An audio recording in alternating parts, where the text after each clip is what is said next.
Hello guys, आज हम बात करेंगे एक बहुत ही इंटरेस्टिंग टॉपिक के बारे में and that is the law of variable proportion और the law of diminishing returns के बारे में और लॉ ऑफ प्रोपोर्शन के बारे में, जो एक इकोनॉमिक्स का टॉपिक है और ये सीईटी मेंस के लिए बड़ा इंटरेस्टिंग है। नया चीज़ ऐड किया है। सो आज इसको देखते हैं कि एक्चुअली इस टॉपिक में होता क्या है।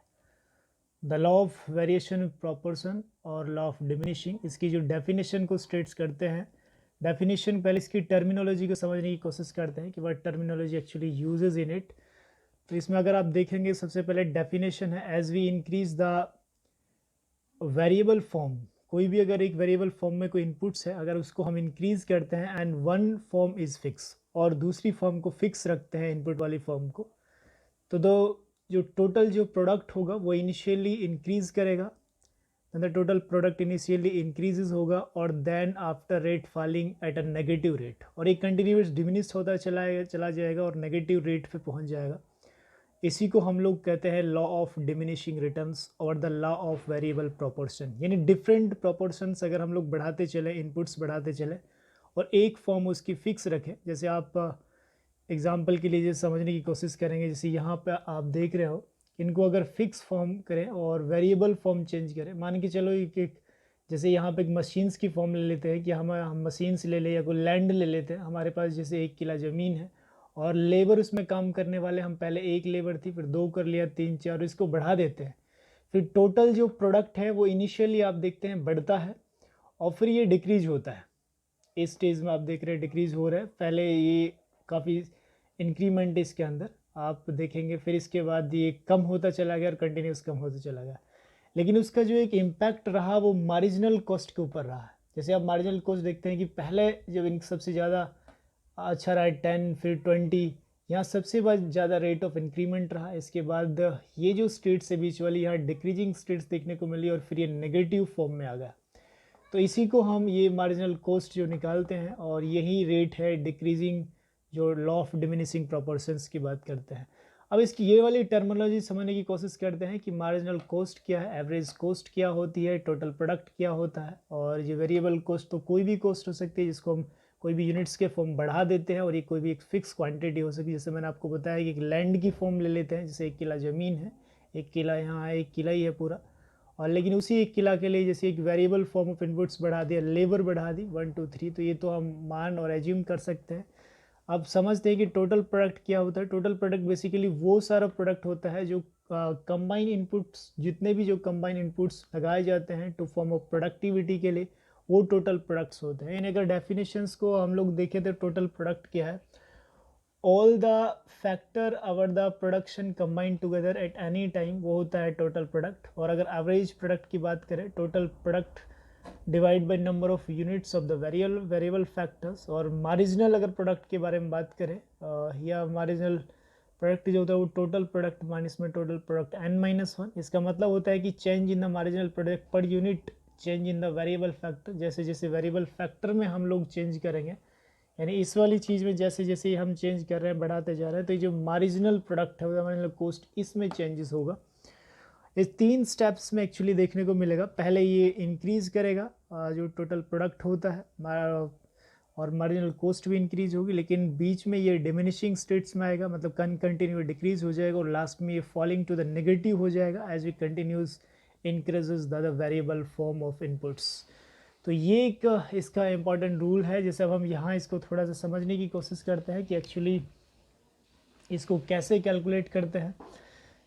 Let us assume that this is a form of land. जैसे मैंने आपको पहले माना कि लैंड की फॉर्म में हम इसकी एक अच्छा बेस्ट एग्जांपल ले लेते हैं। जैसे हम लोग किसान हैं, तो सबसे पहले समझ लेते हैं कि मान लेते हैं कि यार ये 1 किला ज़मीन है, यहाँ सब 1 1 किला के लिए बात कर रहे हैं। और यहाँ की जो लेबर ऑफ, जो वेरिएबल फॉर्म ऑफ इनपुट्स है, पहले हमारे पास 1 था, फिर बाद में हमने एक और लेबर बुला लिया, 2 हो गए, फिर एक और बढ़ा लिया, 3 हो गए, फिर 4 5 6, इस तरह की यूनिट्स यहाँ पर बढ़ गई।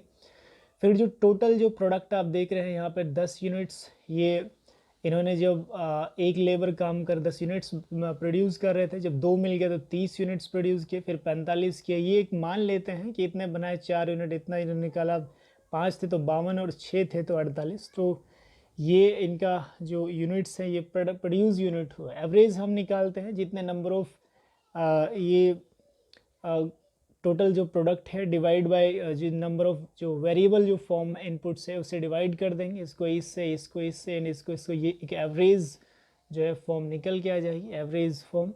एंड इसके बाद हम लोग बात करेंगे जो MC है, या आप मार्जिनल प्रोडक्ट भी कह सकते हो, MP जिसको हम लोग बोल सकते हैं। तो MP मार्जिनल प्रोडक्ट होता है, ये TPN-1 और दिस इज होता है। इसको निकालने का तरीका होता है कि इन दो यूनिट्स जो टोटल प्रोडक्ट की जो पहली और दूसरी यूनिट का डिफरेंस होता है, पहली यूनिट है, जैसे आप इसका डेफिनेशन देख रहे हैं, तो इसको 10 माइनस 0 कर देंगे तो 10 ही आ जाएगा।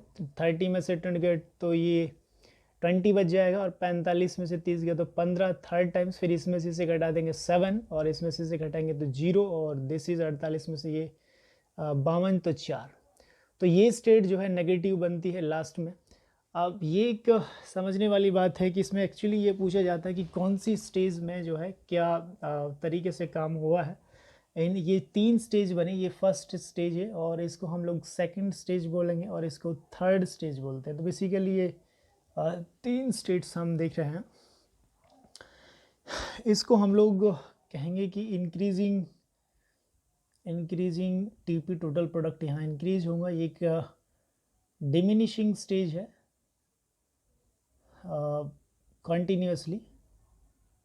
कंटिन्यूसली डिमिनिशिंग होती है, यहाँ पे फॉलिंग टू नेगेटिव। ऐसा क्यों होता है? ऐसा एक्चुअली इसलिए होता है, जैसे हमारे पास ज़मीन तो एक ही किला थी, लेकिन हमने इनको बढ़ा, जब हमने 2 यूनिट आदमी ऐड किए थे तो हमारे पास उन्होंने 30 यूनिट्स प्रोड्यूस करके दिए। जब 3 हमने ऐड किए तो 45 यूनिट बनाए, 4 ऐड किए तो 52, और 5 यूनिट के फिर भी 52 ही रहा। इसका मतलब ये जो 4 यूनिट्स जो नंबर वाला ऐड किया था वो बेकार में ही ऐड किया, उसने कुछ काम नहीं किया, दूसरों को ही डिस्टर्ब किया। और जब 5 यूनिट्स किया तो इसने और भी काम ख़राब कर दिया, तो भी काम यूनिट्स बढ़े नहीं। तो 6 नंबर की ओर अगर ज़्यादा ऐड कर ले, क्योंकि वो स्पेस जो था हमारे पास उतना ही है, 1 किला ज़मीन का ही स्पेस है, और इसमें ज़्यादा नंबर ऑफ़ आदमी जब लग जाएंगे तो एक दूसरे को डिस्टर्ब करेंगे और काम नहीं करेंगे, तो वो फिर प्रोडक्टिविटी यहाँ पर निकल के नहीं आ रही है। यही चीज़ दर्शाया जाता है कि लॉ ऑफ जो डिमिनिशिंग जो फॉर्म होता है, डिमिनिशिंग जो रिटर्न्स होती है, जिसे हम law of proportion of law of diminishing returns बोलते हैं। तो ये एक बेसिक फॉर्म है जिसकी हम लोग बात करें। अब हम इसको एक ग्राफ में कैसे दर्शाएंगे, ये थोड़ा सा जान लेते हैं कि what is the graph actually सही। तो अगर हम इसके ग्राफ को जानने की कोशिश करते हैं तो दिस इज़ द ग्राफ।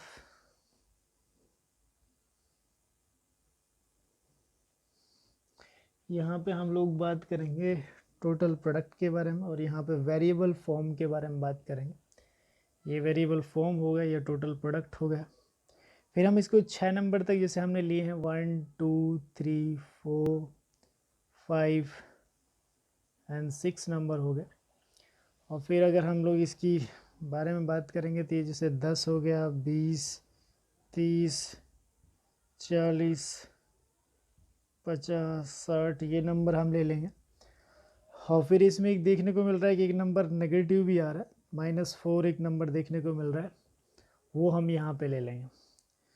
तो जो ग्राफ जो प्लॉट होगा, जब आप इनमें देखेंगे, तो अगर इससे हम ग्राफ प्लॉट करने की कोशिश करें तो टोटल जो प्रोडक्ट का ग्राफ करेंगे तो 1 यूनिट्स पे ये 10 देखने को मिलता है, यानी यहाँ पे।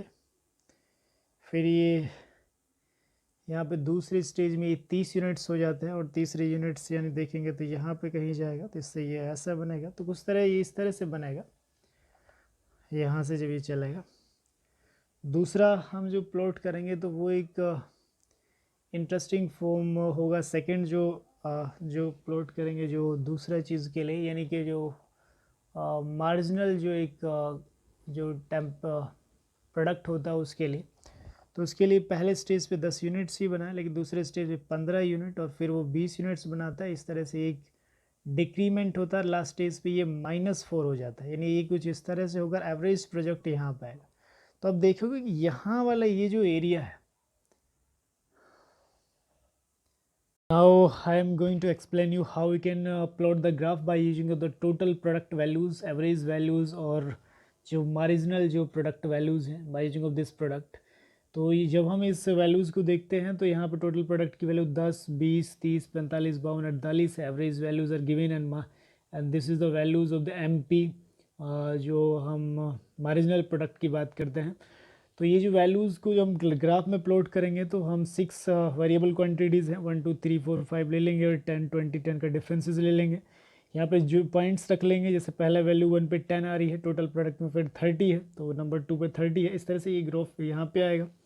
वैसे ही इस लाइन को एवरेज ग्राफ में प्लॉट कर लेंगे, और by using of the average values, जैसे आपको ये गिवन है एवरेज वैल्यूज़ दिस इज़, फिर जो ये मार्जिनल जो प्रोडक्ट वैल्यूज़ दी हुई हैं इनके यूज़ करके हम जो है इस ग्राफ को अच्छी तरह से प्लॉट हो जाएगा। और फिर हम इस आइडेंटिफाई करेंगे कि ये वाला जो एरिया है, फर्स्ट नंबर जो जोन है, ये वाला जो जोन इसकी आप लोग बात कर रहे हो, इस जोन को आप लोग कहोगे कि यहाँ पे जो टोटल प्रोडक्ट की वैल्यूज़ हैं वो कंटिन्यूस रेज हुई है और अच्छी सडनली रेज हुई है। इसके बाद ये डिमिनिशिंग एरिया पे चला गया, रेज तो हुआ लेकिन कम रेज हुआ धीरे धीरे, और फिर एक स्टैग्नेशन पॉइंट पे चला गया बराबर, और फिर यहाँ से डिमिनिश और फॉल कर गया, जहाँ पे ये नंबर 4 पे नेगेटिव चला जाता था। मार्जिनल एमसी वैल्यूज़ या मार्जिनल प्रोडक्ट वैल्यू एमपी जो वैल्यूज़ है वो जैसे नेगेटिव हुई, तो यहाँ पे जो ये वाली जो वैल्यू देख रहे हो टोटल प्रोडक्ट की, ये फिर फॉलिंग कर गई। तो ये एरियाज हमें दिखाने होते हैं एक्चुअली इस ग्राफ का यूज़ करके कि कहाँ पे जो इसकी जो वैल्यू है वो डिमिनिशिंग करी। इसको हम लॉ ऑफ प्रोपोर्शन बोलते हैं या लॉ ऑफ डिमिनिशिंग रिटर्न्स बोल रहे थे। तो ये वाला वो डिमिनिशिंग एरिया कि यहाँ से वो डिमिनिश होना शुरू होता है, फिर यहाँ से वो फॉल कर जाता है टोटल प्रोडक्ट की वैल्यू। जहाँ टोटल प्रोडक्ट की वैल्यू फॉल की वहीं पे वो नेगेटिव चला गया जो एमपी मार्जिनल प्रोडक्ट की वैल्यूज़ है। तो ये वाला जो एरिया हुआ, यहाँ से ये वाला एरिया, इसको हम लोग ये एक हम कहेंगे नेगेटिव जोन कहेंगे, नेगेटिव। और ये जो होगा डिमिनिशिंग वैल्यूज़ होंगी ये बीच वाले एरिया में। तो ये 3 जो जोन्स बनते हैं इसका यूज़ करते हैं। तो ये सारा एक प्रोसेस है। आप एक बार फिर से इसके डेफिनेशंस और इसको स्क्रीनशॉट्स ले सकते हैं। This is a very simple way and here is a graph. Okay guys, I hope you understand what I am explaining here.